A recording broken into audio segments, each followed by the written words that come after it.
للتاريخ يحقق الشامبيونز الثالثة كمدرب أنشيلوتي كامبيون دي أوروبا الشامبيون d'Europe بطل أوروبا الكامبيون دي أوروبا.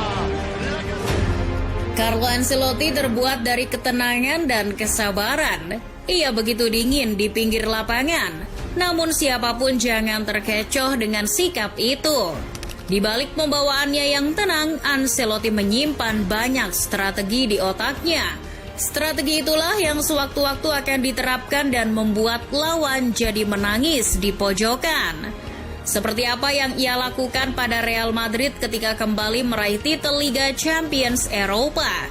Meski ketika itu musuh yang dihadapi adalah Liverpool, The Reds bukan tim remeh, apalagi mereka dilatih Jurgen Klopp, salah satu maestro taktik dari Jerman. Meski begitu, yang diingat dari Ancelotti adalah miskin taktik. Kendati itu dalam konteks mempertanyakan. Ya, hanya karena pendapat seseorang. Ancelotti disebut sebagai pelatih yang miskin taktik. Tapi, benarkah begitu? Carleto awalnya menimba ilmu dari salah satu legenda Italia, Arrigo Sacchi. Ia bagian dari skuad AC Milan asuhan Arrigo Sacchi yang terkenal pembangkang. Sacchi adalah sosok pelatih yang sedikit banyak mengubah sepak bola Italia. Ia melakukan pendekatan yang sama sekali berbeda dengan pelatih Italia lainnya. Sacchi membuang peran libero. Sacchi juga tidak mengandalkan trequartista. Pelatih yang sudah pernah membawa AC Milan 2 kali juara Liga Champions itu menyukai skema 4-4-2 dengan pertahanan zona. Dalam taktik Sacchi, pemain nomor 10 yang berbakat belum tentu bisa diandalkan untuk menekan. Lihat bagaimana Sacchi menaruh Roberto Baggio sebagai penyerang kedua, peran yang tidak ia sukai. Nah, dari sini Sacchi juga mengubah Ancelotti menjadi salah satu gelandang andalannya. Sacchi juga berperan besar dalam mengubah paradigma seorang Ancelotti. Don Carlo kemudian diajak oleh Sacchi untuk menjadi asistennya saat melatih timnas Italia. Carleto pada akhirnya mengikuti cara Sacchi melatih ketika mulai menjadi manajer di Reggina dan Parma. Saat melatih Reggina dan Parma, Ancelotti masih tidak bisa lepas dari taktik mentornya itu. Ancelotti juga membuang Gianfranco Zola ke Chelsea. Sama seperti Sacchi, ia melakukannya karena tidak percaya pada pemain nomor 10. Seiring waktu, gaya main Ancelotti akhirnya mengalami perubahan juga. Adalah Zinedine Zidane yang mengubah paradigma Ancelotti soal taktik. Pelatih Italia itu begitu tergoda dengan kualitas Zidane. Ia akhirnya membangun skuadnya dengan kekuatan pemain nomor 10. Carleto melakukannya ketika melatih Juventus, tempat di mana ia bertemu Zidane. Sistemnya pun akhirnya berubah. Ancelotti meninggalkan skema 4-4-2 warisan Sacchi. Ia beralih ke 3-4-1-2 atau 4-3-1-2 ketika melatih Juventus. Dengan kekuatan Zidane dan Alessandro Del Piero, Ancelotti juga bereksperimen dengan skema 3-4-2-1. Ia menaruh dua pemain itu di belakang striker. Sayang, eksperimennya di Juve tak mendatangkan prestasi yang signifikan. La Vecchia Signora gagal Scudetto dan Ancelotti pun dipecat. Meski begitu, ia tetap yakin dengan eksperimennya. Carlo Ancelotti memang dipecat oleh Juve, tapi AC Milan datang untuk menyergap sang pelatih. Ini menjadi pertanyaan ketika itu. Bagaimana mungkin sosok pelatih yang dipecat Juventus justru dipekerjakan oleh AC Milan? Namun Rossoneri sepertinya paham kualitas dan visi Don Carlo. Di Milan, Ancelotti sudah benar-benar meninggalkan formasi 4-4-2. Ia yang dulu tidak percaya dengan pemain nomor 10 berbakat ketika itu benar-benar berbalik keadaan. Saat melatih Il Diavolo Rosso, Ancelotti sangat kagum dengan kemampuan pemain pinjaman dari Brescia, Andrea Pirlo. Waktu itu Pirlo adalah pemain nomor 10 yang bagus. Namun oleh Ancelotti ia ditaruh agak ke dalam berperan sebagai regista. Ini menarik karena biasanya gelandang bertahan adalah sosok yang kuat. Selain Pirlo, Ancelotti juga menemukan dua playmaker berbakat lainnya, Clarence Seedorf, dan Kakak. Ancelotti juga menemukan Rui Costa. Ia tahu Rui adalah sosok playmaker yang luar biasa. Alhasil Don Carlo menerapkan skema 4-3-2-1 atau formasi pohon Natal yang jadi ciri khasnya.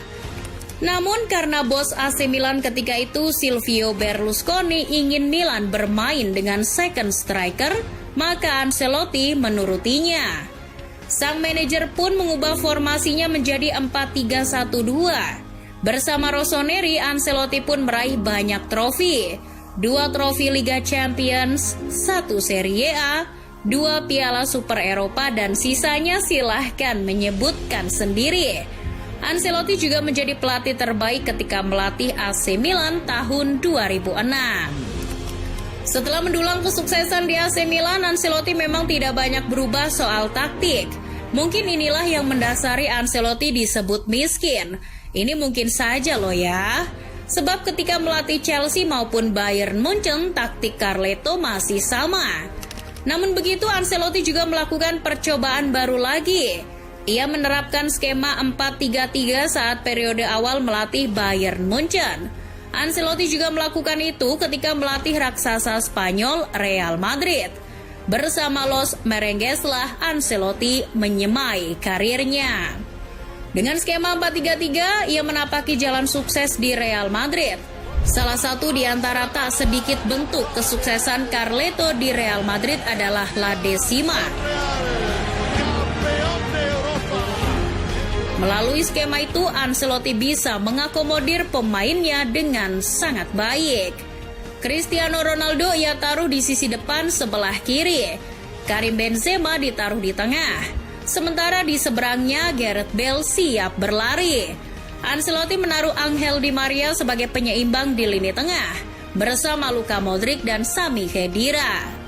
Ancelotti sepertinya paham bahwa bintangnya Ronaldo tidak bagus dalam bertahan.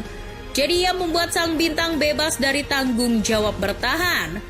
Hasilnya, selain Liga Champions, ketika di Real Madrid ia juga mendapat gelar pelatih terbaik pada musim 2013-2014. Revolusi taktik yang dilakukan Ancelotti memang luar biasa. Ia seperti bunglon yang bisa menyesuaikan kondisi tim. Namun lebih dari itu, Ancelotti adalah sosok pelatih yang bisa menjamin trofi.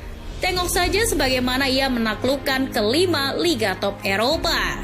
Serie A bersama AC Milan, Liga Primer Inggris ketika melatih Chelsea, Bundesliga tentu saja bersama FC Hollywood, yang di sana ia menemukan Pirlo yang lain dalam diri Xabi Alonso. Ancelotti juga menjadi peletak dominasi PSG di Ligue 1. Terakhir, ia melunasi hutang La Liga ke Real Madrid. Lalu kenapa di Napoli dan Everton gagal?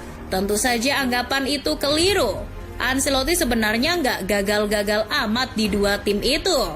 Ketika melatih Il Partenope, toh Ancelotti bisa membawanya finish di peringkat kedua Serie A. Sementara di Everton, Ancelotti membuat peremajaan skuad. Kegemilangan duet Dominic Calvert-Lewin dan Richarlison termasuk berkat tangan dingin Ancelotti.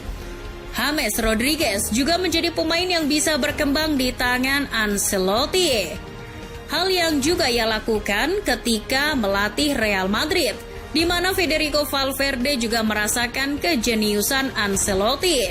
Ia yang mengubah posisi sekaligus peran Valverde justru membuat sang pemain tampil makin apik dan jadi andalan Los Galacticos.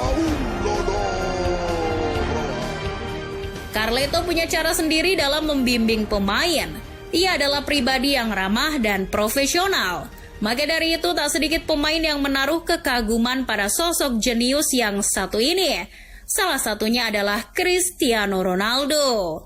Bintang Manchester United itu kagum pada Ancelotti. Ia sangat bahagia dilatih Don Carlo. Bahkan ketika Ancelotti dipecat El Real, Ronaldo termasuk pemain yang kecewa dengan keputusan itu. Giorgio Chiellini juga mengatakan hal serupa. Ia ingin dilatih Carleto. Dari sekian hal yang ia lakukan, bisa ditarik satu kesimpulan bahwa Carlo Ancelotti bukanlah pelatih yang miskin taktik. ia juga rasanya cukup layak untuk mendapatkan salah satu gelar kehormatan sebagaimana Alex Ferguson.